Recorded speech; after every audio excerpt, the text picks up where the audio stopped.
KBC में करोड़पति पति। सूरज के जीवन का एक ही फंडा था कि मेहनत तो गधा भी करता है, घर बैठे जो कमाए समझदार वही होता है।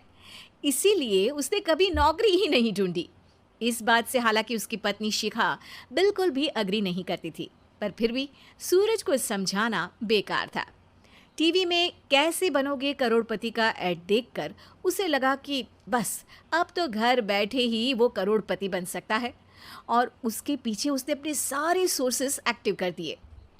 2 हफ्ते में उसके कलीग के साले के पड़ोसी के बेटे का सोर्स निकलता है जो कि उसे शो में पहुंचा सकता है, और सूरज उससे मिलने चला जाता है। अच्छा, तो हमें मुकेश जी बता रहे थे कि आप हमें शो में पहुंचा सकते हैं। हाँ, उसमें कोई तकलीफ नहीं है। मैं कल अगर कोशिश करूँ तो इसी महीने में आपका नंबर आ जाएगा। अरे ये तो बहुत बढ़िया हो गया। अच्छा, वो सिलेबस और क्वेश्चन पेपर का कोई जुगाड़ है क्या?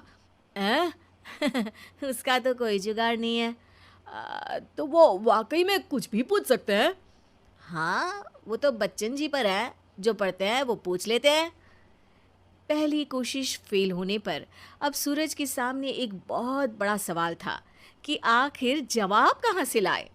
तब शिखा ने एक सजेशन दिया, क्यों ना सूरज अपने चचेरे भाई सुमित से मदद मांगे, जो कि यूपीएससी की तैयारी कर रहा था। हालांकि इतनी मेहनत करना सूरज को समझ में नहीं आता था, पर कोई और रास्ता ना मिलने पर वो आखिर सुमित से बात करता है। अरे सुमित, हमारा कैसे बनोगे करोड़पति के लिए सिलेक्शन होने वाला है। तुम हमें थोड़े चिट बनाने में मदद करोगे क्या? अरे भैया, चिट बनाए तो सालों हो गए, उसमें हमारा एक्सपर्टीज नहीं है, बल्कि आप बोलो तो हम आपकी पढ़ने में ज़रूर मदद कर सकते हैं। हट, कैसी अनाप शराब बातें कर रहा है तू। सूरज ने सुमित को मना तो कर दिया था, पर तैयारी करने के सिवाय कोई चारा उसे दिख भी नहीं रहा था। खासकर जब 12 के पेपर लीक करने के एक्सपर्ट शुक्ला जो भी हाथ जोड़ लेते हैं। आखिर सूरज को सुमित के पास जाना ही पड़ा, और उसने सुमित और शिखा से वादा किया कि वो बहुत मेहनत करेगा।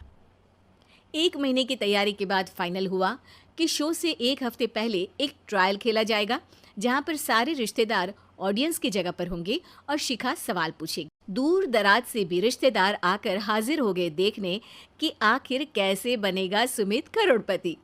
सब कुछ सेट था, और इतने में सूरज आकर अपना स्पीच देता है। ये 1 महीना मेरे लिए आसान नहीं था, पर अपने भाई सुमित और अपनी पत्नी शिखा की मदद से मैं इतनी दूर पहुंच पाया हूँ। मेरे मम्मी पापा के आशीर्वाद ने भी बहुत साथ दिया है मेरा। मैं उम्मीद करता हूँ कि आज के शो में आप लोगों को बहुत मजा आएगा। साक्षी पहला सवाल पूछती है और पूरे कमरे में सन्नाटा छा जाता है। इंडिया में कितने स्टेट्स हैं? 3, सॉलिड, लिक्विड और गैस। अरे रुकिए, तो ऑप्शंस तो देने दीजिए। इतने में 5वीं कक्षा का चिंटू बोल उठता है। अरे क्या मामा, आप तो पहले सवाल पर ही आउट हो गए। अरे बेटा, पहला सवाल तो ट्रायल होता है ना। अरे तुम अब देखना। देखने जैसी बात तो थी ही। सूरज को इतना शांत किसी ने नहीं देखा था। कभी कभी तो लगता था मानो सूरज आंख खोलकर ही सो गया हो। मामा जल्दी करो प्लीज, कल सुबह पनवेल भी तो निकलना है। अरे हट, कंसंट्रेट करने दे मुझे। 3 सवाल में 3 लाइफलाइन खत्म हो चुकी थी, और अब चौथे सवाल पर भी सूरज का मौन नहीं टूटा। पर सूरज अभी भी हार मानने को तैयार नहीं था। उधर हर कोई सूरज को छोड़ सुमित को देख रहे थे। आखिर सुमित ने ही तो पढ़ाया था सूरज को। गजब बेइज्जती है यार। अरे बेटा, तो बाप का, दादा का, भाई का, सबका नाम बुड़वाएगा। अरे 3 लाइफलाइन ले ली तो भी तेरा कुछ नहीं होना है। अरे कोई इतनी बात करता है क्या शो पर? अरे बेटा, शो पर तेरे जैसे भी तो नहीं आते ना।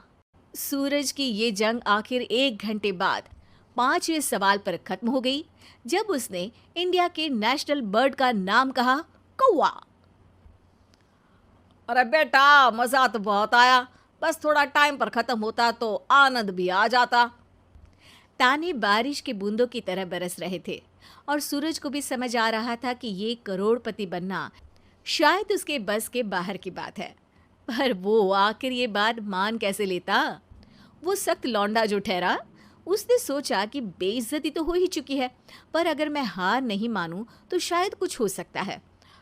शिखा तुम देखना, असली शो में आग लगा दूंगा, आग, करोड़पति बनूंगा मैं। हाँ सब्जियां खत्म हो गई है घर पे, ले आओ। पहले पति बन जाओ, फिर करोड़पति बनना। अरे गजब बेइज्जती है यार। बेटा अभी तो घर पर ही हुई है, 1 हफ्ते में तो तुम देश के सामने करवा कर आओगे।